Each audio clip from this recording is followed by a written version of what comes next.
Goeienaand broeders en susters, kom ons sit so en ons raak 'n oomblik stil in die teenwoordigheid van die Here.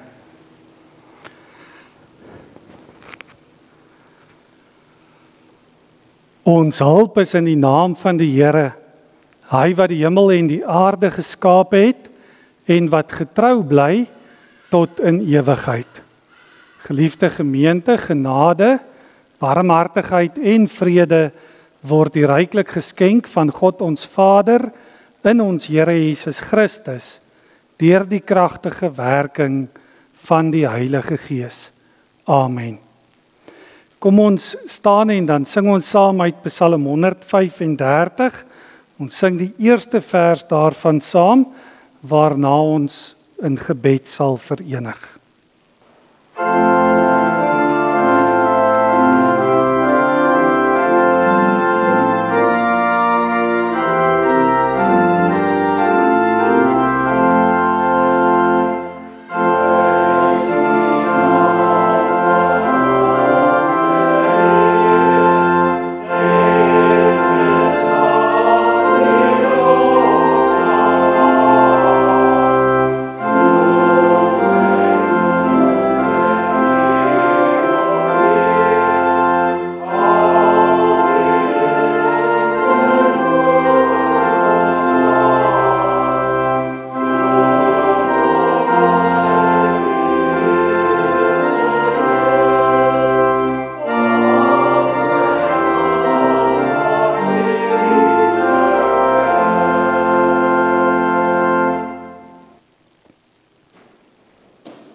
Ons Vader in die hemel, ons dankie Here dat ons vanaand ook mag weet dat U self ook hier teenwoordig is en dat ons mag vra dat U deur die woord en deur die Gees elkeen van ons ook in ons geloof sal voed en in ons geloof sal versterk.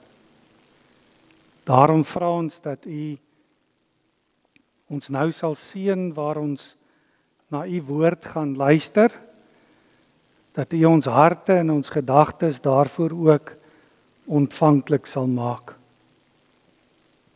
Ons bid dit omdat ons elke dag voor U ons eie sondeskuld moet bely en moet erken dat sonder U liefde en U genade ons heeltemal verlore sal wees.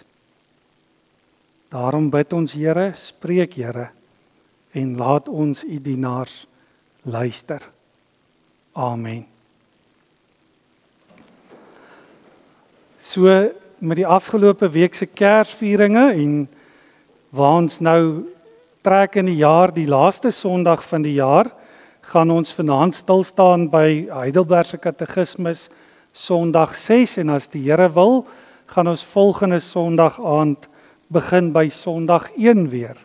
Maar vanaand jy Sondag 6 want dit handel oor Jesus Christus, ware God en ware mens. Nou 'n gedeelte wat belangrik is hiervoor is Markus hoofstuk 6, waar daar staan Jesus word in Nasaret verwerp. Daar staan Jesus het daarvandaan weggegaan, hy het in die dorp gekom waar hy groot geword het. Nou vir die wat nie weet nie, die dorp waar hy groot geword het, Nasaret. Hy het gekom in die dorp waar hy groot geword het en sy disippels was saam met hom. En toe die Sabbatdag aanbreek, het hy die mense in die sinagoge begin leer. Baie het na hom geluister en is deur sy woorde aangegryp. Hulle het vir mekaar gesê, waar kom hy aan al die dinge en watter besondere gawe van wysheid het hy dat daar sulke kragtige dade deur sy hande plaasvind? Is hy dan nie 'n timmerman, 'n seun van Maria, die broer van Jakobus, Joses, Judas en Simeon nie? En is dit dan nie sy susters wat hier by ons woon nie? Die mense wou niks van hom weet nie. Jesus sê toe vir hulle, 'n profeet word oral erken behalwe in die plek waar hy groot geword het en in sy familiekring en sy gesin. Hy kon daar geen enkele wonderwerk doen nie, behalwe dat hy sy hande op 'n paar siekes gelê en hulle gesond gemaak het. Hy was verbaas oor die ongeloof van die mense. Daarna het hy by die dorpies in die omtrek rondgegaan en die mense daar geleer. Vanaand dan in besonder hierdie woorde wat daar staan in vers 3, die mense wou niks van hom weet nie. Dit dan ons kerngedeelte. Kom ons sing eers saam ons belydenis en dis belangrik vir vanaand by die tema Jesus Christus ware God en ware mens. En ons bely dit elke Sondag hier in die kerk wanneer ons die 12 artikels saam bely. Daarom sing ons vanaand ook vers 1, 2 en 3 wat handel ook oor Jesus Christus as ware God en ware mens. Ons kan staan vir die sing daarvan.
Dit is so broeders en susters dat wanneer jy tuis kom, baie keer dit 'n aangrypende gebeurtenis kan wees.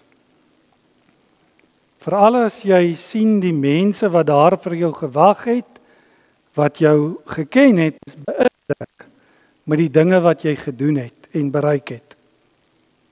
Veral as jy suksesvol was in jou beroep of in een of ander prestasie wat jy behaal het, is so tuiskoms baie keer 'n groot gebeurtenis.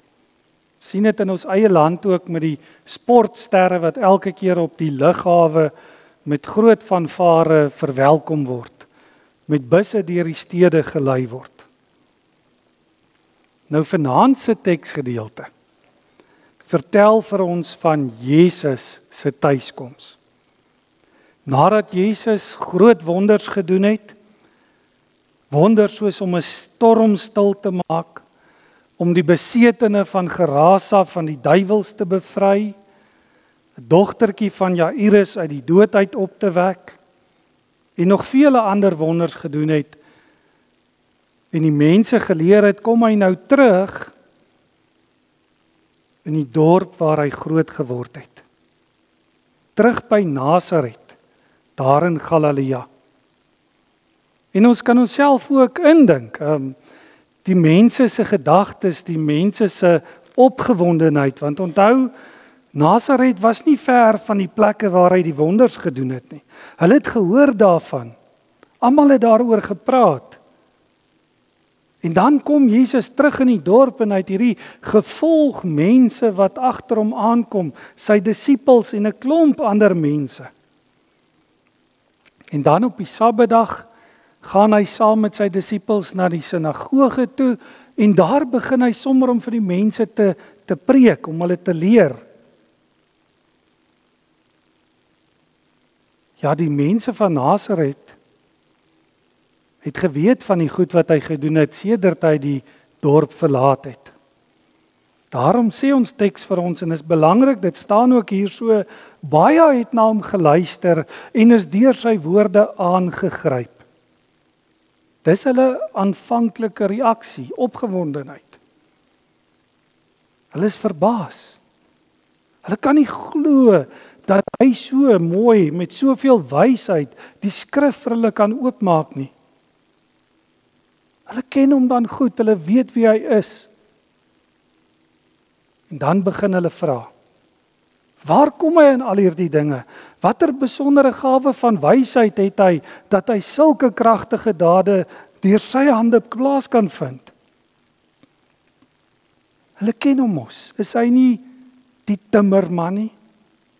Is hy nie 'n seun van Maria, die broer van Jakobus, Joses, Judas en Simeon nie? Is dit nie sy eie susters wat hier in hulle dorp woon nie? Hulle weet mos wie hy is. En dan staan daar, die mense wou niks van hom weet nie. Hulle wou niks van Jesus weet nie. En daar's 'n rede daarvoor, en dis 'n belangrike rede. In vers 6 staan daar, Jesus was verbaas oor die ongeloof van die mense. En dis die sleutel, hulle het nie geglo nie. Hulle wat hom die beste moes ken, wil niks met hom te doen hê nie. Want hulle is ongelowig. Vir hulle is en bly hy maar net die timmerman, die seun van Maria, die kind wat hier tussen hulle groot geword het. En daarom hulle ongeloof. Hulle kan nie raak sien wie hy werklik is nie. Hulle kan nie raak sien dat hy nie net die seun van Maria is nie, maar ook die seun van God die Allerhoogste. En hier sit ons vanaand, broers en susters. En ons moenie te hard op Nasaret wees nie. Ons moenie te hard op hulle gaan oordeel nie. Hoekom nie? Want dit wat by hulle gebeur het, is en was nog altyd een van die grootste struikelblokke vir baie mense wanneer dit by geloof kom. Naamlik Jesus se menswees en sy goddelikheid. Mense kry dit nie by mekaar gebring nie. Hulle maak sy goddelike natuur los van sy menslike natuur. En kom ek sê dit maar vir u, van al die dwaalings van alle tye, is dit seker die grootste dwaling waarmee jy te doen kan kry. En van al die dwaalings van ons tyd, ook die grootste dwaling waarmee ons almal te doen gaan kry. Want van al die wonders in die skrif wat vir ons opgeteken is hierdie die grootste wonder. Naamlik dat Jesus Christus is ware God en is ware mens. Dis die grootste teken van alle tye, sê God. En ja, vir die moderne, kom ons noem dit maar wetenskaplike mens, is dit 'n onverklaarbare geheimenis van God. 'n Geheimenis wat die mensdom in sy ongeloof nie wil of kan aanvaar nie. As mens maar voorbeelde uit ons eie land kan noem, mense wat hulle self die nuwe hervorming noem, mense wat hulle self moderne teoloë noem. Dis interessant, hierdie is die een saak in die Christelike dogma of in die kerk leer wat hulle wil uithaal, want dit bots met hulle eie wetenskaplike denke. Daarom bevraagteken hulle die maagdelike geboorte, die wonders wat Jesus gedoen het, sy opstanding en selfs sy hemelvaart. En hoe doen hulle dit? Baie eenvoudig, of om sy goddelike natuur of sy menslike natuur te ontken. Die een groep, en dis seker die grootste groep, is die mense wat vir jou sal vertel, hy was 'n buitengewoon goeie mens, met buitengewone gawes, en na sy dood het daar 'n klomp mense aanklank by hom gevind. En so is die mense van Nasaret, sê hierdie groep ook maar net, hy's 'n gewone mens. Die ander groep weer sê hy was nie 'n mens nie, hy was bloot God in 'n menslike gestalte. Nooit was hy mens van vlees en bloed nie, sal hulle sê, want hy's net gees. Maar wat hulle en die eerste groep nie besef nie, is dat ons verlossing, ons hele geloof staan en val by die ware mensheid en die ware godheid van Jesus Christus. Daarom is dit so belangrik dat elkeen van ons presies sal weet wat glo ons daaroor. En dis hoekom die twee vrae van Sondag 6 van die katekismes so belangrik is. Eerste vraag, waarom moet Jesus 'n ware en regverdige mens wees? Tweede vraag, waarom moet hy terselfdertyd ware God wees? Nou wat daai eerste vraag betref, is belangrik, ons het dit nou met Kersfees weer by herhaling gehoor, maar dis wat ons glo. Ons glo dat omdat die geregtigheid van God eis, dat die menslike natuur wat gesondig het, vir die sonde moet betaal, maar die mens wat self sondaar is, kan nie vir 'n ander betaal nie. Daarom moes hy ware en regverdige mens wees. Nie net ware mens nie, ons almal is ware mense, maar Jesus was ook regverdige mens. En dis hoekom as jy jou Bybel gaan oopmaak en jy gaan lees dit en jy gaan lees die Kersgebeure, jy gaan lees die dinge wat oor hom geskryf word, dan sal jy telkens herinnering kry dat hy's die kind van Josef en hy's die kind van Maria. Hy het moeg geword, hy het gaan slaap. Hy was honger en hy was dors. Na liggaam en na gees het hy swaar gekry. Hy's die woord wat vlees geword het, sê Johannes.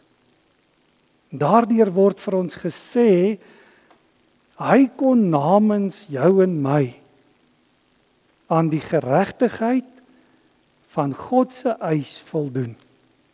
Hy kon ons sondeskuld betaal. En daarom is hy ons enigste middelaar. En net so is dit ook die geval met die tweede vraag van die katekismes. Waarom moet hy terselfdertyd ware God wees? Sodat hy ons middelaar kan wees tussen die mens en God. Want wie die godheid van Jesus ontken ook dat hy ons middelaar is. Hoor hoe mooi sê die katekismes dit. Deur die krag van sy godheid, wat hy die las van die toorn van God aan sy mensheid kon dra, en vir ons die geregtigheid en die lewe kon verwerf en teruggee.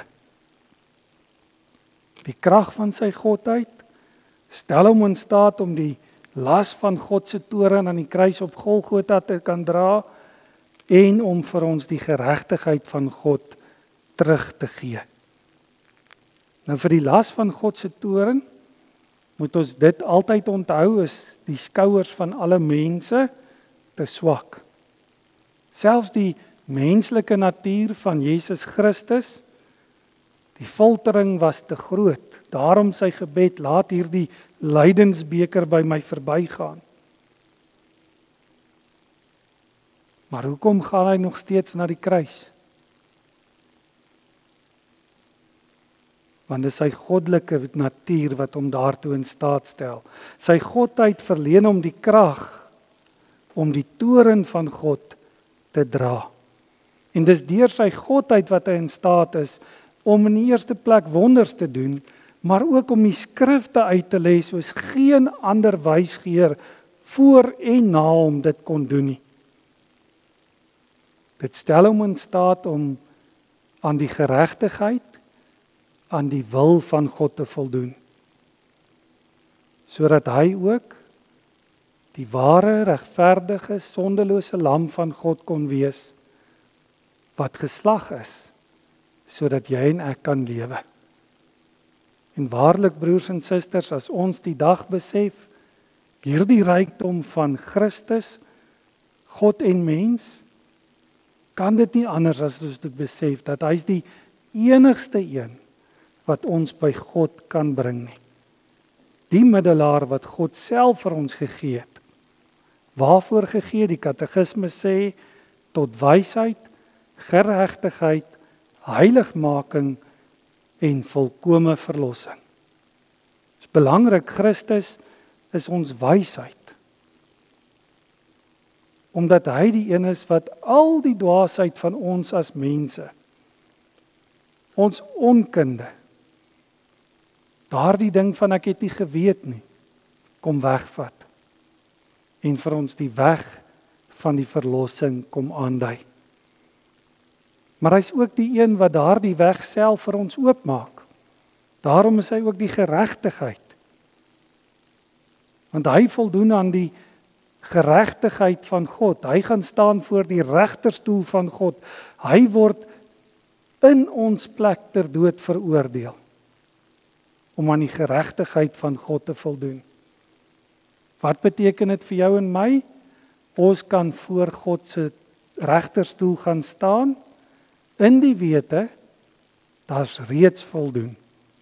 Ons staan voor God, rein gewas van al ons sondes. En dis hoekom die derde een belangrik is, heiligmaking.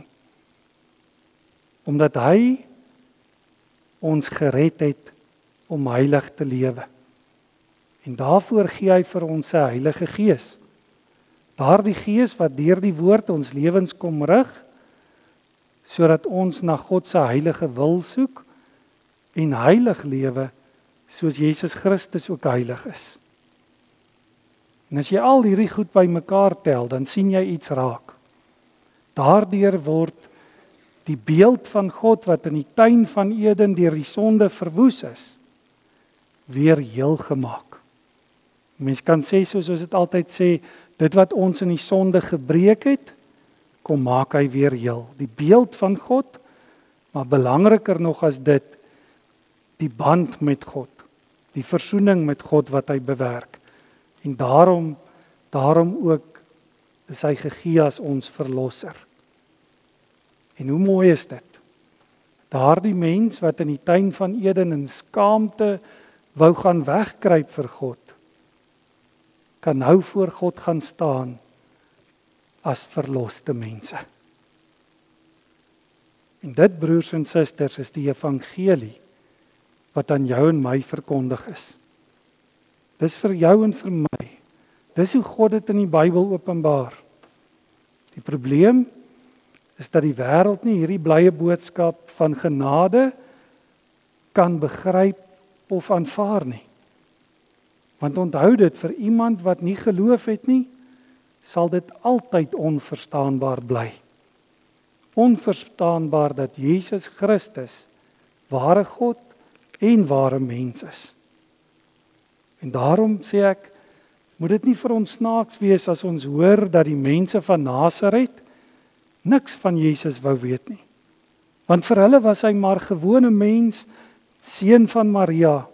In hulle ongeloof kon hulle nie sien, hy is die seun van God nie. En net so is dit ook in ons tyd. Daar's vele mense wat nie kan sien dat Jesus Christus is ware God en ware mens nie. Die rede daarvoor, ongeloof. Amen. Kom ons dank saam.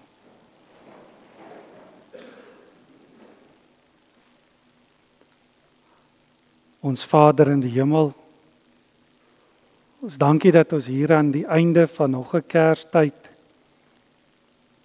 opnuut herinner kan word aan ons eie geloof in Jesus Christus ons Here. Hy wat gebore is uit die maagd Maria, wat mens geword het, maar wat ook U enige gebore seun genoem word. Dankie dat ons mag weet dat hy is ons enigste middelaar, wat nie net ons sondeskuld kom wegneem het nie, maar wat ook besig is om elke dag ons lewens te heilig, sodat ons ook U beeld in hierdie wêreld kan uitdra. Help ons dan daartoe om elke dag ook te soek na U wil, te soek na ons Here Jesus Christus en dit wat hy vir ons gedoen het, sodat ons ook die vrug van daardie verlossing kan uitleef. Ons vra dit nie omdat ons dit verdien nie, maar omdat ons weet, ons is ook sondaar mense, wat verlos is deur U genade. Amen. Kom ons sing eers saam, broeders en susters, 'n gedeelte, wat ook 'n Kerslied is, en dit is daardie pragtige skrifbereiming 4:8. Ons sing vers 1 en vers 2.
Daar is nou geleentheid om ons liefdegawes te gee.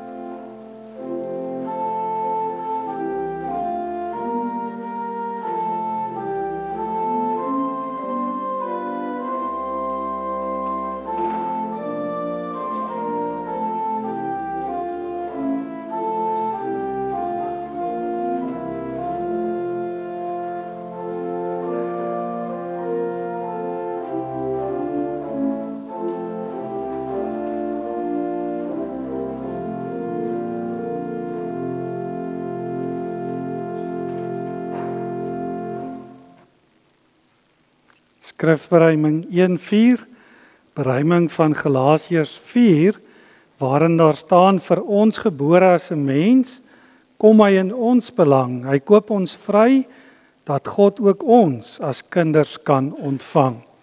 Kom ons staan en ons sing saam daardie skrifbereiming 1:4, ons sing al 4 die verse.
ontvang die seën van die Here. Die genade van ons Here Jesus Christus, die liefde van God en die gemeenskap van die Heilige Gees sal by julle wees. Amen.